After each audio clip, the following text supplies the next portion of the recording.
Hi, my name is Randy Beardsley, and welcome to the Beardsley Doctrine. Today I want to talk about the media. This includes social media and its role in the decline of our country. This topic is so expansive and so important that I'm going to break it down into a 3-part series. And even with that, I understand that this first part's long, but it's necessary. So relax, grab a drink, and let's work through this critical topic. Let me be clear about one thing though.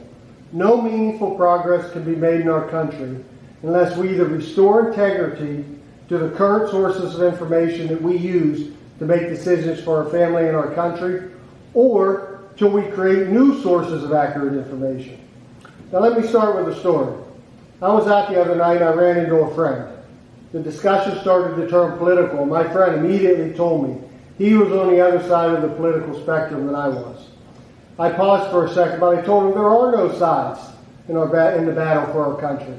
There's only right and wrong. Things that are right for our future and things that are wrong for our future. Things like good paying and good benefit jobs for our families. I know that's right for America. How about safe streets and schools for our families? I know my friend would agree that this is also right for America. What about the $30 trillion of debt? I know the vast majority of Americans believe that it's wrong to leave our children this crushing debt. And this illegal immigration, this policy is wrong for America also. Truth be told, my friend and I would agree, as most Americans do, on what's right for our country, regardless of what side of the political spectrum that you're told that you should be on. Yet my friend, he felt it was important to distinguish he was on the other side. He believed if his side was in power, the things that he thought were right were being implemented. And of course, most people on the other side, as he described, they also believe that when their guys are in power, good things happen for our country. But those two sides have been in control for the last 50 years. Nothing's good happened to our country. Not only nothing good, but our country's dramatically declined during the last 50 years. Negative changes for our country that have affected all Americans, regardless of race or political party. Americans have lost every year regardless of who was in charge. It doesn't appear that either side, Democrat or Republican, liberal or conservative, it makes any difference at all. Not true, you say? Let me show you otherwise. We already discussed that Americans agree, regardless of political party, that shipping our good-paying manufacturing jobs off to foreign countries that pollute at even worse rates than we do, it's a bad idea. We also believe that who we vote for makes a difference in this important issue. You can vote for Democrats or Republicans. They both tell you that they're working to create great paying manufacturing jobs for us. So this should be an easy win for everybody.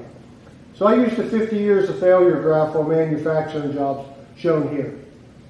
It shows even though our population, shown in yellow, has grown by 120 million people since 1970, our manufacturing jobs have declined by 6 million, or 33%, over the last 50 years. Now I color-coded the job total to show when a Republican president, shown in red, was in office, and I show in blue when we had a president that was a Democrat. So as you can see, it really didn't matter who you voted for. If Republicans won, jobs got worse every time. Although recently there seems to be a national emergency such as 9/11 and COVID with each Republican president. But Democrats, even without the emergencies, fared just a little better with jobs barely creeping up. Here's the graph of private sector union jobs for the last 40 years. If you're a union member, same thing, it just goes down. It doesn't matter much who's in office. It just keeps getting worse, no difference. Liberal, conservative, we all worry about our national debt. The burden we're leaving our children, and the inflation that this spending creates. It's unbelievable. The debt is shown skyrocketing here.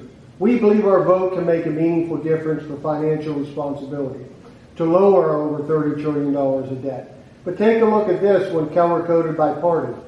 It really didn't matter who was in charge. Spending and debt just keeps going up. Now, there are a lot of Americans also worried about years of illegal immigration and the burden and loss of life this causes for Americans. Many of the millions of Americans concerned about illegal and excessive legal immigration think they should vote Republican on this issue. But when you look at the facts, not the rhetoric, that isn't true. Here's how it's continued to bloom for the last 60 years, but now I show it by political party. There's really no change regardless of who is in control here. Most Americans care about our out-of-control welfare spending and the debt that it requires. And many Americans believe that Democrats, they give out more free welfare money than anyone. They're responsible for all this spending, they say. Here's the welfare spending going up dramatically for the last 60 years. But here's the spending graph color-coded again by party in control. It looks like Republicans dole out welfare spending with the best of them. Things get worse regardless of who's in office. Now you can do the same analysis with Congress also. The results just look the same though. Both parties and lots of politicians talk the talk about putting our country first, but few walk the walk.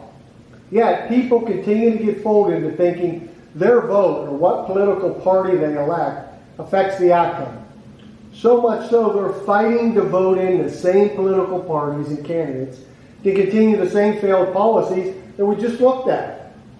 Many are willing to fight to perpetuate these smartly packaged but still hazardous policies that risk our future and our children's future, even though few of us agree with the outcome of these policies. It's crazy. We're fighting over who gets to destroy our country rather than fighting to defend it. The Who, they made a song 50 years ago. You probably heard it, called Won't Get Fooled Again. Listen to that song, but carefully listen to the words, or just look up the lyrics. Just like in the song, we've been fooled for 50 years. So the real question here is how?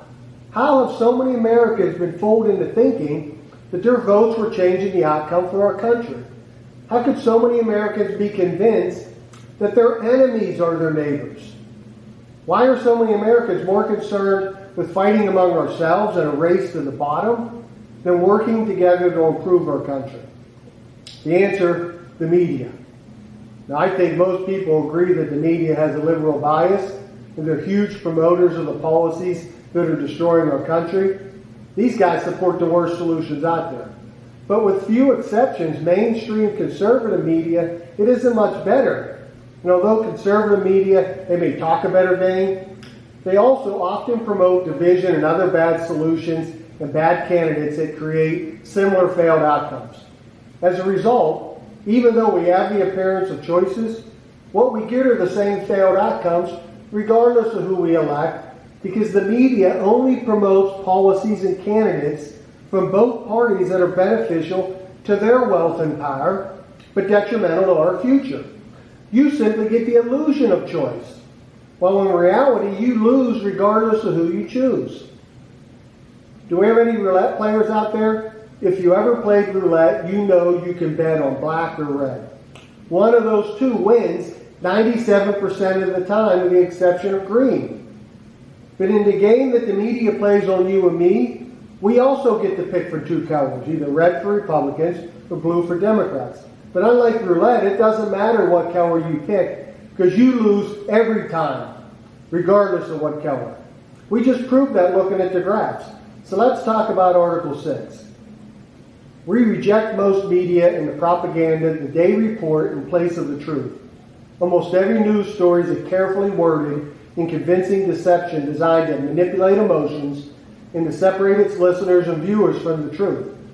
Their reporting always prevents a meaningful discourse and a path to a solution for any problem. By keeping us divided and fighting amongst ourselves, by pitting us against each other based on race and sex, political party, religion, vaccine status, rather than focusing on our goals and values, they continue to propel our country on a failed course. We support an end to the media and our elected officials' dishonest discourse that creates hate and division where it didn't exist. We support honest and legitimate news. It doesn't tell us how to think, but gives us accurate information on all sides of an issue to help us understand the issue enough so that we can solve problems, not create or perpetuate them. Now, if there's one point that I want to make, one conclusion from Article 6, it's this. The media only promotes policies and praises people that are bad for you and bad for America. And conversely, the media only discredits policies and demonizes people that are good for you and good for America. That's it. Once you learn this truth, you begin to see the media for the charade that it is. You begin to recognize that it's simply scripted nonsense presented like a non-stop miniseries to trick Americans into fighting among themselves and to unknowingly support the bad policies that are in death spiral that our country is on. Now, what's wrong today? There's a Bible passage in Romans that says this: with their fine words and flattering speech, they deceive innocent people. This is a perfect description of the media. They deceive innocent people with incomplete and false information. And by presenting the appearance of doling media sources and doling political parties in the appearance of options, they keep us fighting amongst ourselves to distract us from the failures of the leadership and policies of the political candidates that they promote. Political leaders that are beholden not to serving the American people, not to serving you, but to serving the media bosses that got them elected. Try to get elected without the media on your side. It can't be done. While these doling media sources and politicians appear to offer opposing policies, no candidate gets positive media coverage or promotion unless they support the same failed policies that will enrich themselves and the media at the expense of our future. They pit family members against family members, friends against friends, neighbors against neighbors, with carefully crafted propaganda intended to manipulate our minds and prevent meaningful discussion and discourse on solving any problem. Deception is so well crafted, well studied, it creates agitation and frustration even in the most stable Americans. And it drives the less stable among us to commit violence. Then they can sensationalize that violence, but only if the violence is to their benefit. And they do that to promote more violence, more division, and distractions among us. Why is it necessary to keep us fighting amongst ourselves? The answer: they know that if Americans' goals are a lot closer than we've been led to believe. Just like mine and my friends from the other night. But my friend has been led to believe that we're on opposite sides. They know if Americans actually come together and work together to identify and solve our problems, we'll recognize that the media and the politicians that work for them are the real sources of division and failure in our country. Not our fellow Americans who all want the same things for their family. Now, we've been on a path of failure in our country because we relied on the media for our information. We relied on people without allegiance to our families and our country to help us make important decisions. And not surprisingly, they have a poor track record of getting the facts right and telling you the whole story. Just like for the last 50 years, we won't fix any problems if we rely on the media and the politicians that they promote to define the problems and the solutions. They convince you you know everything you need to know about a far-off place, issue, or person with just a minute of carefully crafted footage. You don't even know what's really going on in the next neighborhood unless you're there. Yet, after a minute of hand-picked information, people are tricked into thinking that they know the story well enough to send billions of dollars of our hard-earned money off, or implement failed policies that jeopardize our future, or risk the lives of thousands of our sons and daughters, or that they believe they know the person well enough to support them. We've all been fooled with these slick promotions. If you aren't sure why using the media to help you make important life decisions is a bad idea, or how they've gone about misleading you, let's discuss the top 11 reasons and tactics that they use to mislead Americans every day. Because when you can identify the manipulation that they're playing on you, you're one step closer to identifying the truth and being able to work towards a solution that benefits our country. Now, the first thing you should understand before making any decision based on the media's account is they do a dismal job of presenting the whole story. What they do present is all too often just emotionally manipulative small pieces of information to lead you to draw false conclusions and make bad decisions for your future. Because you only know a small part of the issue. It can be tricky to identify though, but it's a lot like the pictures on the screen. They show you the tip of the iceberg, but they forget the other 95% of it. Or they show you one card in your hand and tell you, you know all you need to know to make a smart decision. Place your bet, but you don't. They show you one piece of the puzzle. They tell you the puzzle's complete, but it isn't. Are they intentionally misleading you? It feels that way, but maybe they're just incompetent. They just can't get it right. It doesn't matter. Putting your faith in the thoroughness of a mainstream media account of an issue has long been proven to lack completeness and be useless to help make a decision. Let me give you some examples of how they only present pieces of the story to trick otherwise smart people into believing and supporting the very policies that are destroying their future. They will only show you the information that supports their failed policies while ignoring all the other information that doesn't support it. It works like this. They show you a woman breaking our law and illegally crossing our border to seek medical care for her sick child. They show you the sick child. It's heartbreaking. Or another image I like to show is the young child showing up on our border. Unaccompanied minors, they call them. The child's disheveled, abandoned by their parents, hungry. They never explain nor investigate how an 8-year-old child traveled 2,000 miles from Central America to get to America. They just magically appear at our border. That's all you need to know. They never ask where these children's parents are, why they abandoned their children, why aren't they caring for them. They only present you with this decision scale. It looks like this, with this information. They go on to tell you the whole U.S. economy depends on the labor of illegal immigrants. They explain that attempting to stop illegal immigration will lead to the death of these children, and that's a possibility, and also that the whole U.S. economy hinges on illegal aliens. Now, that's not true at all. Regardless, they declare that if you're against illegal immigration, it's because you're a heartless baby killer. You're maybe even a racist who's intent on destroying our economy. With only this small piece of the immigration puzzle presented as the whole issue, they conclude for you that illegal immigration, it helps everyone. There really aren't any downsides to it. And if you aren't thinking or you're too busy and you only see this partial representation of the issue, you may be deceived into agreeing with their conclusion. Open borders and illegal immigration are great for America. But hold on. That's only a tiny piece of the story, only a fraction of the information that you need to make a decision on the border. Here's what it looks like when you get more of the story. Here's what the decision scale really looks like. What they didn't tell you. With unprotected borders, almost 100,000 Americans will die from drug overdoses from illegal drugs crossing our border. And although you'll get to see the suffering and pain of these people illegally crossing our border, you won't get to see any of the suffering of the American parents, their spouses or children with their dead loved ones due to the open border policy. You won't get to see the suffering of these 100,000 Americans' families on TV, pleading with our government to actually fulfill their obligation to our Constitution and secure our borders and stop the illegal flow of drugs in our country that killed their family member. You won't get to see the suffering of the victims of the crimes that are committed to fuel these drug habits formed from these drugs that cross into our country.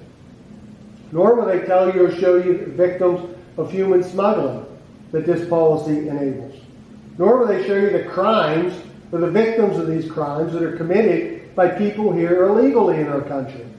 They won't show you the cost you pay to provide for millions of illegal welfare benefits, food and benefits taken out of your family's mouths. Nor will they explain how an oversupplied cheap labor drives down your wages and benefits for years. Nor will they show you all the Americans who won't even find a job and they end up on welfare due to their job being filled by people in our country illegally.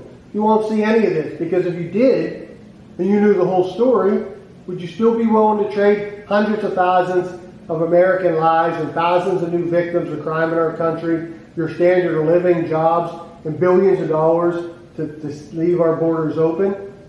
I didn't think so. But they hide the victims of this bad policy, but show the pain and suffering of a few to prey on your emotions to manipulate you to support more failed policies. It doesn't matter what side you're on. Just because they hide and censor the pain and loss of American victims and their families doesn't mean it didn't happen. That you shouldn't use this information to make an informed decision about what's best for our country.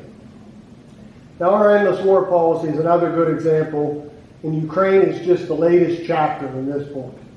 These cases are all pretty much the same. They tell you a bad guy's threatening our freedom, he's evil, he's committed He's committing human rights violations against women and children, and he's coming for you next if you do nothing.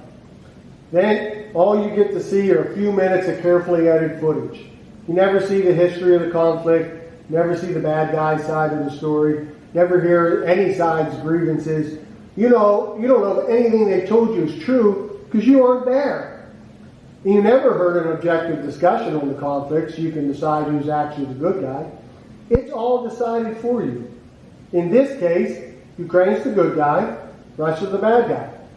You got to see 24 hours of non-stop bloodied Ukrainian women and children begging for your help. Geez, they even showed you a pregnant woman with her leg blown off. It's powerful imagery. All followed by the plea, send your money, send your kids over there. This was a universal instruction, regardless of political party or media source. Save the women and children, protect freedom, and Russia is evil. Same script. That's all you were told, other than it was your responsibility to fix this problem. Based on what they told you, your decision looked simple. There wasn't a single good reason not to send your money and children over there, not even one.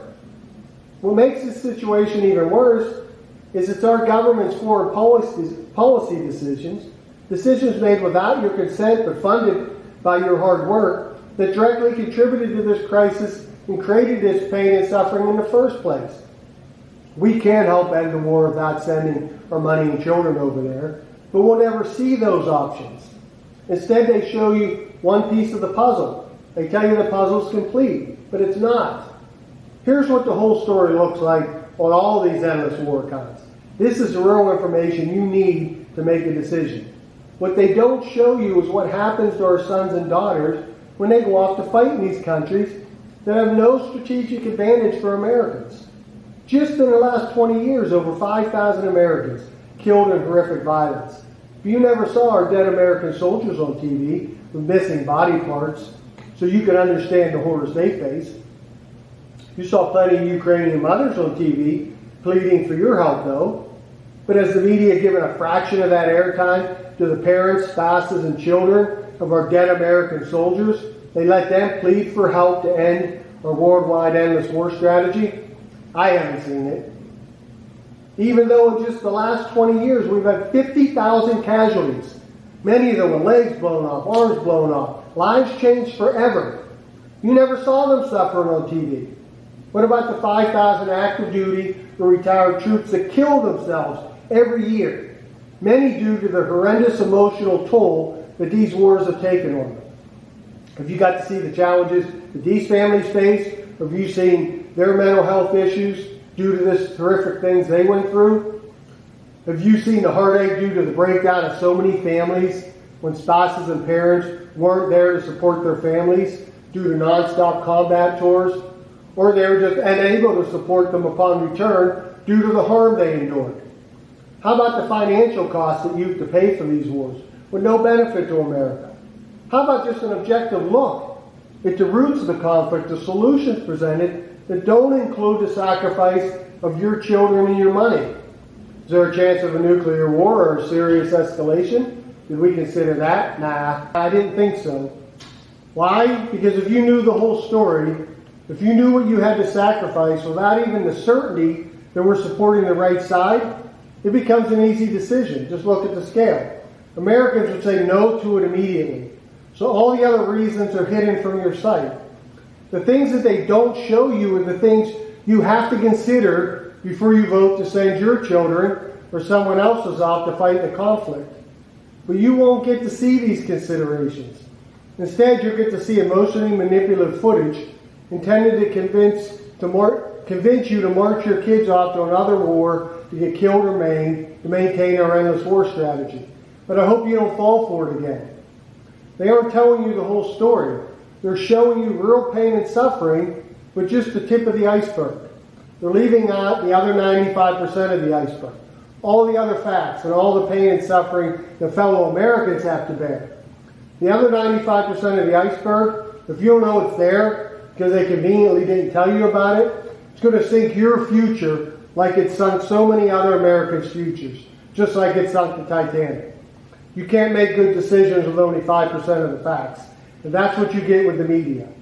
Last example, because we could do this for the next year, to show how Americans get deceived into supporting the very policies that are destroying their future because they're only shown manipulative pieces of information that support these failed policies and not the whole story.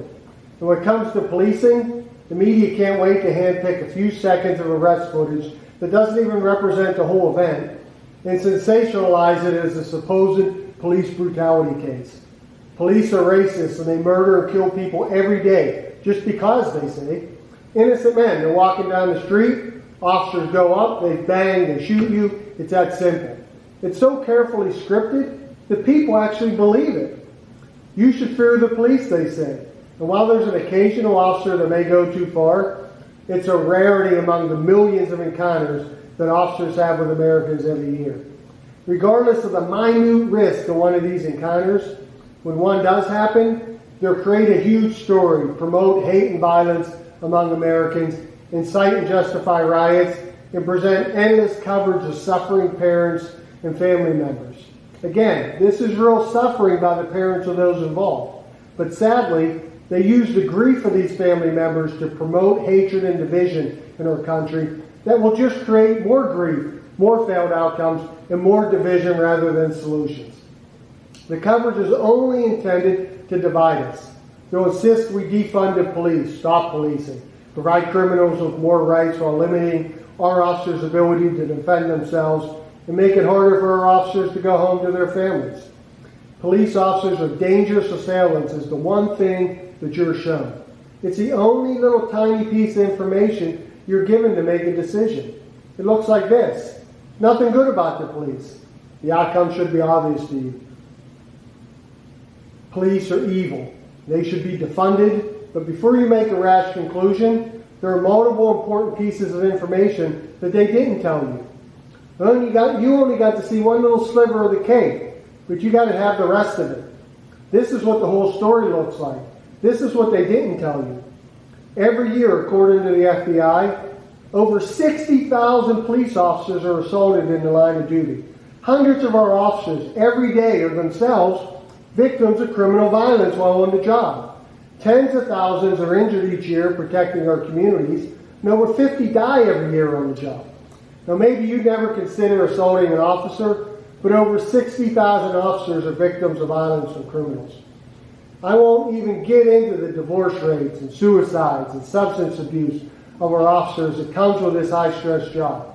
Did you ever wonder why you never saw family members of these officers who are victims of this violence on TV? Oddly, you got to see the parents of the 1 in a million criminals that died. Did you ever wonder why we don't get to see the tens of thousands of assaults and deadly situations on TV that our officers are exposed to every year, even though most are recorded on their vest cams? You don't get to see those. How about the millions of situations again, mostly all recorded on their dashboard or vest cams, that show officers helping people of all races? Have you ever seen them? Or that the odds of a violent encounter with police, it's almost zero if you just follow the officer's instructions and follow our laws.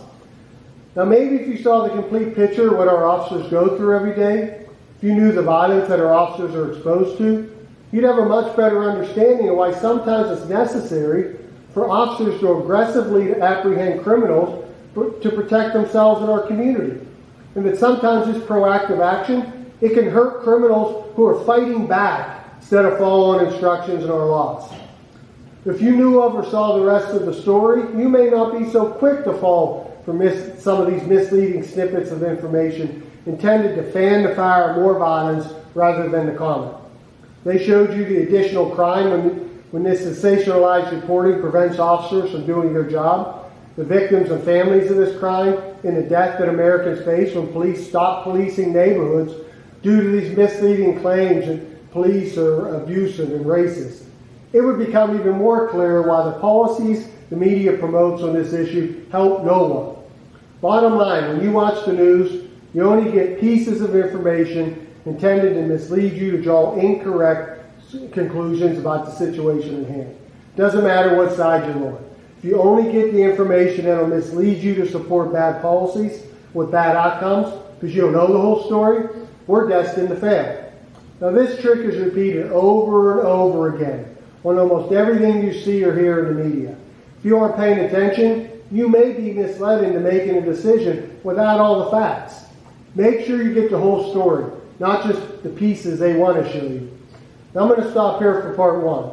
In part two, we'll continue to discuss some of the other tactics and tricks that are used against you and your family, and how you can identify them so you don't get deceived. I'm certain we've all fallen for some of these tricks, so you don't want to miss any of them. Now remember, insanity is doing the same thing over and over again, but expecting a different outcome. We're never going to stop the death spiral that our country is on unless we do something different, unless we identify and expose the deceptive tactics that keep us divided and perpetuating failed policies. Let's work together to implement real solutions and elect real Americans who will put our country first. Don't get fooled again. I'll see you next time for part two.